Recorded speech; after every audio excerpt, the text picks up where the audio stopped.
Chapitre 20. En ce temps-là, Ézéchias fut malade à la mort.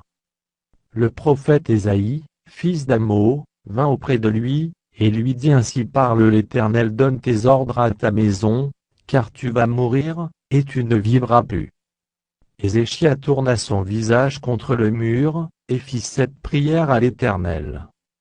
Ô Éternel, souviens-toi que j'ai marché devant ta face avec fidélité et intégrité de cœur, et que j'ai fait ce qui est bien à tes yeux.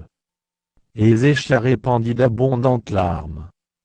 Ésaïe, qui était sorti, n'était pas encore dans la cour du milieu, lorsque la parole de l'Éternel lui fut adressée en ces termes.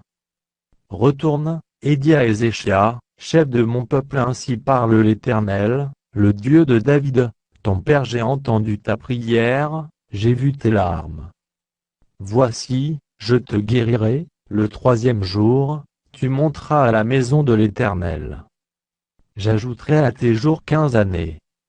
Je te délivrerai, toi et cette ville, de la main du roi d'Assyrie, je protégerai cette ville, à cause de moi, et à cause de David, mon serviteur. Ésaïe dit: Prenez une masse de figues. On la prit, et on l'appliqua sur l'ulcère.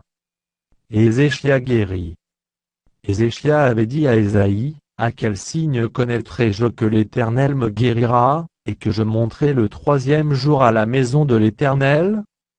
Et Ésaïe dit: Voici, de la part de l'Éternel, le signe auquel tu connaîtras que l'Éternel accomplira la parole qu'il a prononcée. L'ombre avancera-t-elle de 10 degrés, ou reculera-t-elle de 10 degrés?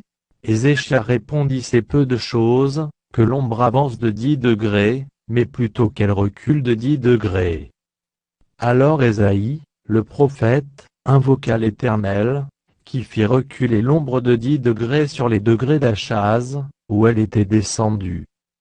En ce même temps, Berodach-Baladan, fils de Baladan, roi de Babylone, envoya une lettre et un présent à Ézéchias, car il avait appris la maladie d'Ézéchias.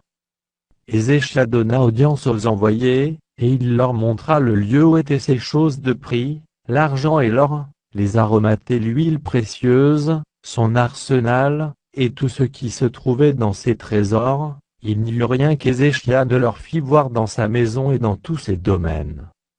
Ésaïe, le prophète, vint ensuite auprès du roi Ézéchias, et lui dit: Qu'ont dit ces gens-là, et d'où sont-ils venus vers toi?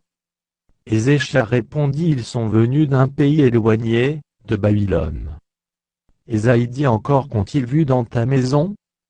Ézéchias répondit: Ils ont vu tout, ce qui est dans ma maison, il n'y a rien dans mes trésors que je ne leur ai fait voir.